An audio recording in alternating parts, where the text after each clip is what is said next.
हर हर महादेव दोस्तों, यो नेता news channel में आप सभी दर्शकों का स्वागत है। आशा करता हूं कि आप लोग स्वस्थ होंगे, मस्त होंगे, व्यस्त होंगे। आज हम आए हुए हैं कनौजिया समाज के प्रदेश अध्यक्ष के पास, रमेश जी के पास, और इनकी काफ़ी चर्चा चल रही है। जैसे कि अभी आपने मीटिंग कराए थे ये, और अभी लखनऊ में आप मीटिंग कराने वाले हैं शायद। तो ये मीटिंग कराने वालों के विषय में क्या इनकी राय विचार है, आइए इनके बारे में कुछ जानकारी लेते हैं।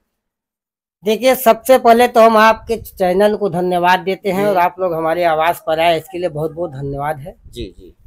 और अभी जो लखनऊ में 29 जून को हमारा एक समीक्षा बैठक प्रदेश स्तरीय विश्व रजक महासंघ का था। जी। मैं विश्व रजक महासंघ का प्रदेश अध्यक्ष भी हूँ। अच्छा। और समाजवादी पार्टी का समर्थक प्रत्याशी भी रहा हूँ। जी। तो लखनऊ में हमारी जो मीटिंग, एक समीक्षा बैठक हुई, और वो 27 जुलाई को हम लोगों का राजस्थान में एक बहुत बड़ा सम्मेलन है। और ये सम्मेलन एक आगाज है पूरे उत्तर प्रदेश का, पूरे भारत में। वहाँ से एक तय हम लोग करेंगे। और मामला ये है कि हमारी जो लड़ाई चल रही है, हम लोगों को हमारे 11 राज्यों में ओबीसी में रखे गए हैं, बाकी एससी में रखे गए हैं। तो हमारा कहना यह है कि जब सरकार एक है, देश एक है, संविधान एक है, जी। तो हमारे समाज को बांटने का क्या मतलब है।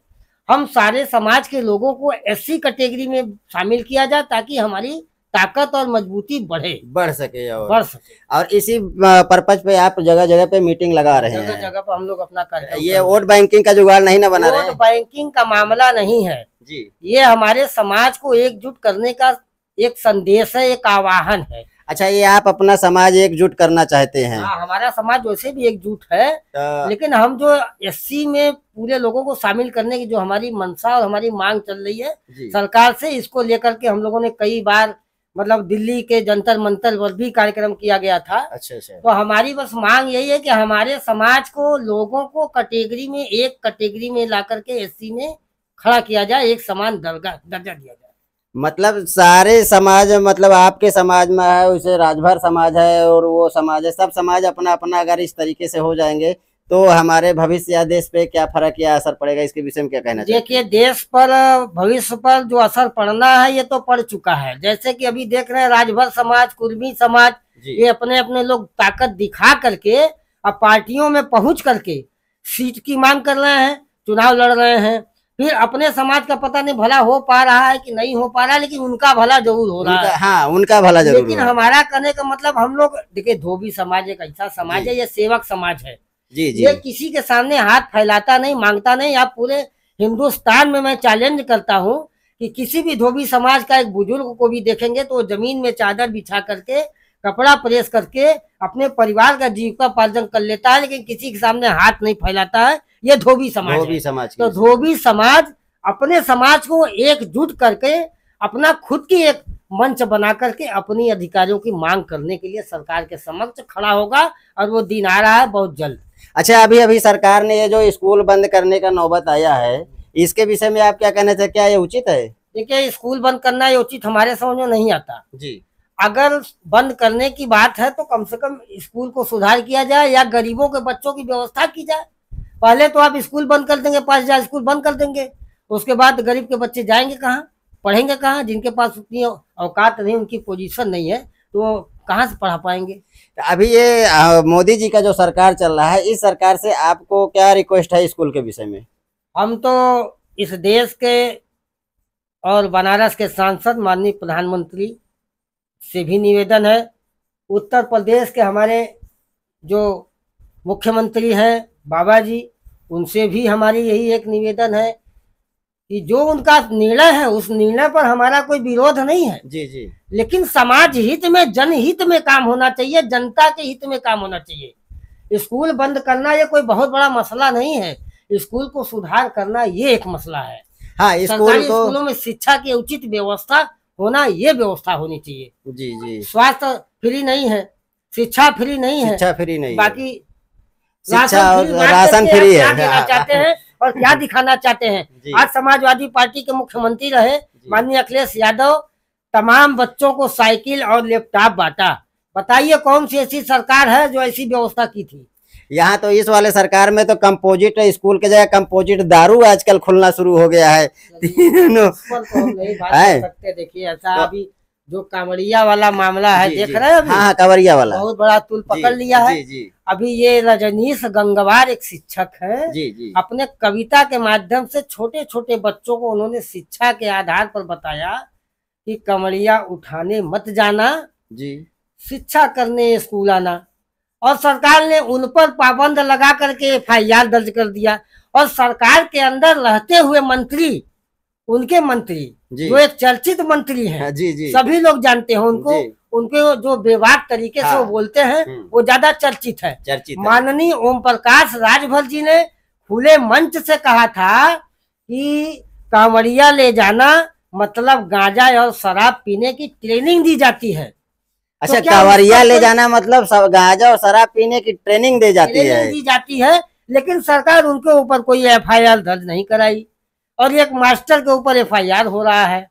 तो मतलब जो सही बोल दे वो जेल के अंदर हो जाए, जेल के अंदर हो और जाए। जो बोल रहा है झूठ झपाट वो मंत्री बन के बैठा रहे। क्या हमारे देश की सरकार है, हमारे तो समझ में नहीं आ रहा है। तो इस बार आप क्या सोच रहे हैं कि किस सरकार को लाने का विचार है? देखिए, सरकार लाने की बात नहीं है भाई, हम लोग तो हाँ। कट्टरवादी सामाजिक समाजवादी पार्टी समर्थक हैं, जी समझ रहे हैं। जी हम लोग लोहिया की विचारधारा से चलने वाले लोग हैं।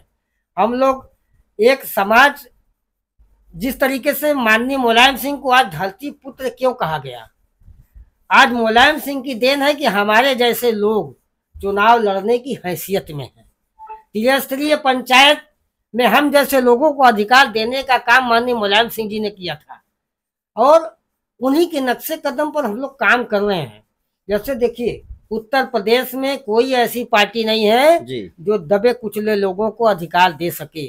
2021 में 10 अगस्त को माननीय शिवपाल सिंह यादव, जो इस समय समाजवादी पार्टी के राष्ट्रीय महासचिव हैं जी। और प्रदेश में चाचा जी के नाम से जाने जाते हैं, अच्छा, चाचा जी के नाम से। हाँ, उन्होंने हमको बुलाया लखनऊ और उन्होंने प्रगतिशील समाजवादी पार्टी का गठन किया था। जी फिर हमको अजगरा विधानसभा से उन्होंने चुनाव लड़ने की बात कही, जी और मैं 8 महीने जाकर के अजगरा विधानसभा में तैयारी किया, चुनाव प्रचार किया, जनता के बीच में गया।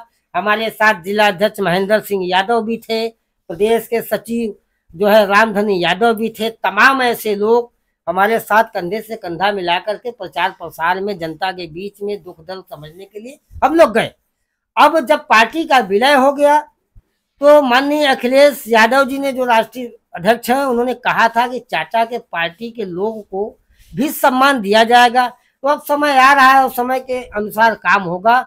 और हम तो, हमारा अगर कोई नेता है उत्तर प्रदेश के अंदर, अगर कोई नेता हमारा है तो वो हमारे चाचा शिवपाल जी हैं। हम उनके मार्गदर्शन में काम करते हैं और उन्हीं के आदेश का पालन करेंगे। 27 में अगर उन्होंने एक मौका दिया तो हम फिर से तैयारी करेंगे। अगर धन बल के आधार पर किसी को वरीयता दी जाती है तो ये गलत है, क्योंकि हमारा धोबी समाज पूरा जी जी जी हमारे साथ कंधे से कंधा मिलाकर खड़ा है। जी। चाहे वो सूरत से, बंबई से, गुजरात से, मतलब हर आज जगह भारत से से कहीं लोग, से भी। हमारे जौनपुर, मिर्जापुर, गाजीपुर, हर जगह से लोग जी हमारे लिए खड़े हैं और पूरे धन बल के साथ खड़े हैं। साथ खड़े। जिस दिन चाचा ने अवसर दिया तो किसी चीज से कम नहीं पड़ेंगे चुनाव लड़ने में, ऐसा मेरा दावा है और ऐसा मेरा मानना भी है। अच्छा, ये जो 2014 से लेकर के 2025 तक ये बीजेपी का शासनकाल गया, इसके बीच में क्या आपके चाचा जी ने कभी ये पता लगा कि अभी आम जनता की क्या स्थिति चल रही है? चाचा जी हमेशा लड़ाई लड़ रहे हैं, जी आप देखे होंगे। और माननीय अखिलेश यादव भी हमेशा लड़ाई लड़ रहे हैं। कारण यह है कि संविधान बचाने की लड़ाई अगर कोई लड़ रहा है तो वो समाजवादी पार्टी लड़ रही है। बाबा साहब के अधिकारों की बात कोई कर रहा है तो समाजवादी पार्टी कर रही है।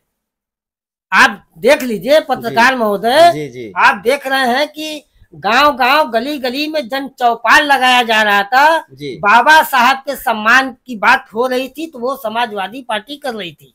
आज समाजवादी पार्टी में, आज माननीय अखिलेश यादव जी ने जो PDA का बनाया गठबंधन, जी मतलब पिछड़ा, दलित, अल्पसंख्यक, अल्पसंख्यक, सारे लोगों को जोड़ करके जो एक मंच बनाने का काम उन्होंने किया है, ये बहुत ही सर्वोपरि काम है। ऐसा कोई नेता हमारे है नहीं उत्तर प्रदेश के अंदर माननीय अखिलेश यादव जैसा। और 27 में हम लोग पूरी ताकत के साथ लगे हैं कि हमारे आने वाला मुख्यमंत्री ऊर्जावान मुख्यमंत्री, युवाओं का जोश भरने वाला मंत्री और देश की जनता का सहयोग करने वाला मुख्यमंत्री अगर कोई है, अगर कोई होगा तो वो माननीय अखिलेश यादव होंगे।